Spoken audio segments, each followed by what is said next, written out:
Hello and welcome back to the channel.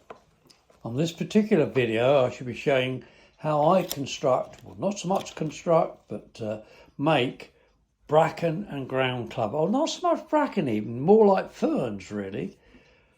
So we have some here and I've done some ground cover as well, which has taken, I might just laid that there because I haven't actually fixed it as yet, obviously. You saw it move then. And what I do to make my ferns, and you know the sort of thing I mean, when you look at stone walls, you get ferns, little ferns growing out of the cracks, the joints between the stones. You get the same thing on flagons, which is what I'm representing here. And to represent the fern, I use this stuff. This is asparagus fern, as he quite convincingly pulls that away from from the flagstones. I'll leave it out of the way, actually. It makes it a lot easier. I'll move that one that way. What I've done, I've taken the asparagus ferns on the plant that you can buy from garden centres and the like. They're an indoor plant, and I've snipped off a piece. This is another piece I've cut off. These particular pieces have been sprayed after they've been dried. I've had them for quite a while, and they've dried and gone sort of a beigey colour. Everything's beige when it dries, isn't it? Or very nearly. And I sprayed it with car paint. And in this particular one is two greens I've used. I think it's called Applejack. And let me go and look at it. Let me go and see what it is. I'll go and pick it up and tell you what it is.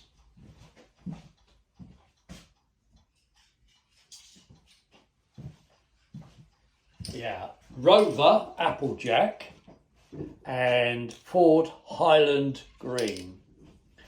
So I'll put that over there, out the way.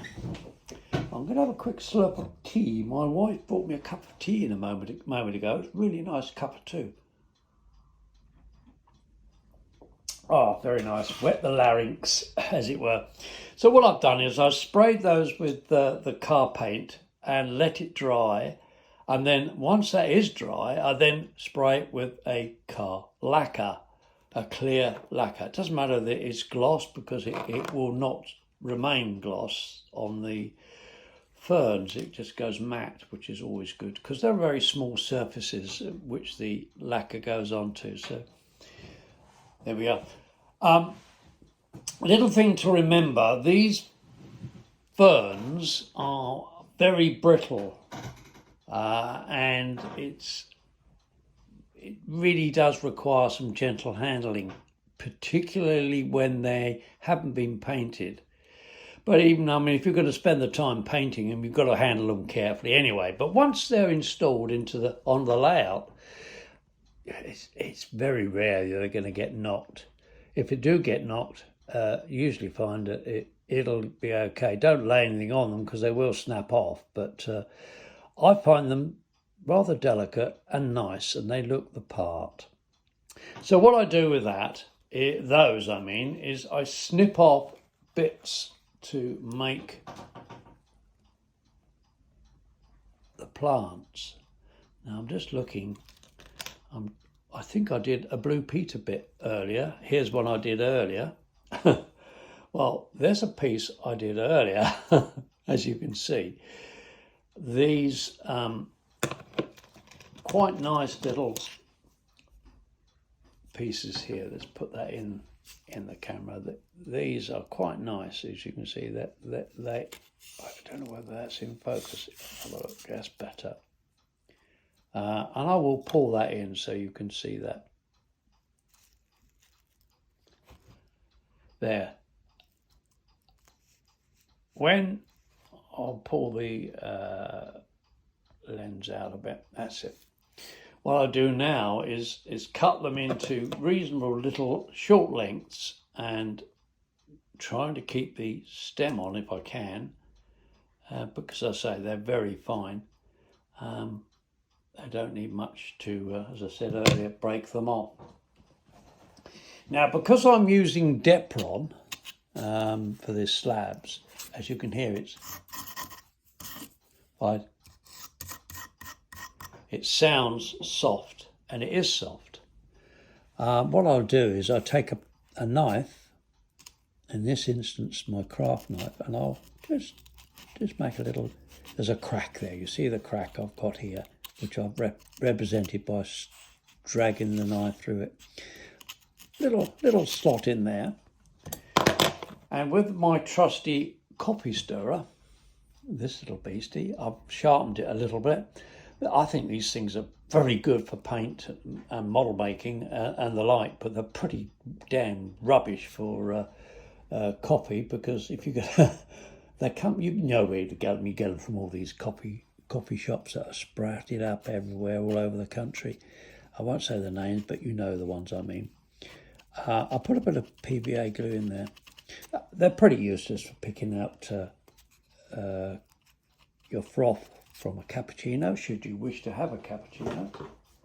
Not everybody's like, but when you get a milky coffee or a frothy coffee, and you like that froth with a sprinkly chocolate on it, these things are next door to damn useless. You need a good old spoon. Anyway, look, less of my waffling. If you take those little bits of bracken and push them in, or not bracken, it's ferns, and push them into the glue like so, you see you're starting to get a nice little plant growing there, and it will remain there because it's got glue around the foot of it. I'll put another one in there, which will go, let's take that glue off of that because it'll stick to it. That'll go there. Push that in like that. You see how that works? It works very well, doesn't it? Leave that to dry. I'm going to put a little bit more glue around that because I don't think there's enough to hold it in place. I won't touch, if I can help it, the ferns. There we go. That's good. Leave that to dry. And take a little bit of crushed foam, which I've mentioned before. Well, I will have done on the previous video if you haven't seen it. Just sprinkle a little bit around the base like that. And what that does, that binds it all together. And it looks like it's got more vegetation around the bottom of it. Let's zoom in on that a little bit.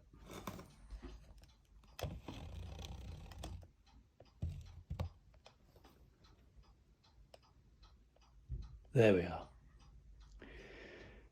So that's how I make my bracken. No, Tony, it's not bracken. It is a fern. Bracken grows out in the woods along long stems. Here we are. Natural history lesson over with. Right, now along here, I want to try and represent some more ground cover. And what I'm going to use is the floor scourer that I made brambles with for the embankment. And the floor scourer has been teased out further, and I've just laid on there like so. Oh, that's not very good, Mr. Hill. We'll take that off of there. That's better, lay it down. And you'll see it starts to look quite natural. I'll put that along there a little bit. I'm leaning over the phone here so that if it gets louder, there we go. Let's see if I can pull that out, pull that in a bit. Leave it like that, that's better. So what I'll do is glue that there and leave that there and glue it. And you see I've started to work with this along here. And I should continue to put bracken and the like. Here I go again. Ferns in there. Oh dear, oh dear. It's like me and Artex and building art decorative plaster, isn't it? Get a name in your head and it doesn't go away. Right, on here, on this area here, which is the turntable area, you can see there. What I'm going to be doing there is putting a lot more vegetation. And recently I put out a plea for help almost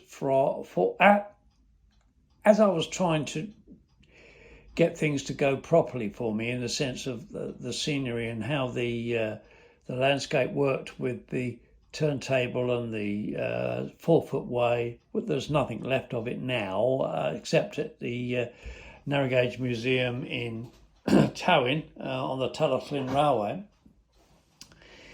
There's a transporter wagon there with a brake van.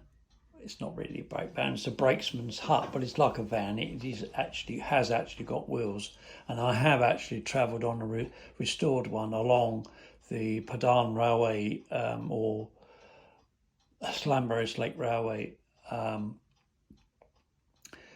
line.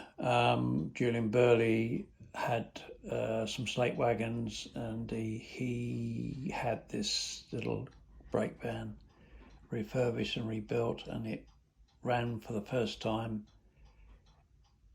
for many, many years on the line, although they never really ran on the line. They ran on the transporter wagons, but we rode back we ran the length of the line back and forward to Llanberis in the back of this thing. Crikey, it was rough and bumpy, but it was an experience never to be missed.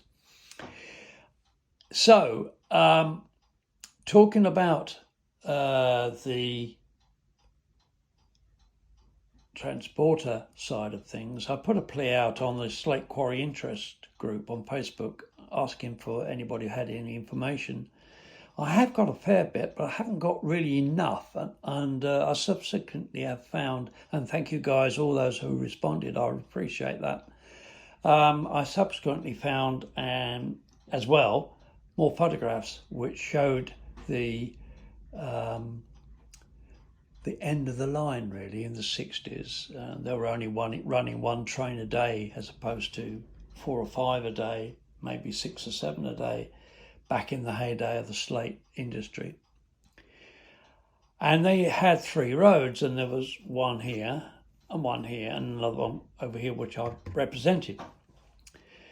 2 fell into disrepair, and as they don't get used. And the photographs show a lot of vegetation all around here, and on the back wall on the other side. A lot of vegetation, and I shall be putting a fair bit of that in there. So thank you very much for all you guys for giving me info and giving me some steers as to where to look, etc., etc. I'm still looking for more. I found some more.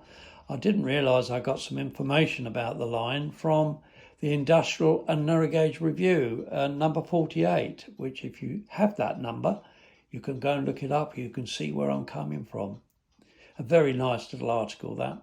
And Boyd's book on Dinorwic, or part of the book on Dinorwic, has photographs in it as well. So, and I picked 1 or 2 up from various other sources.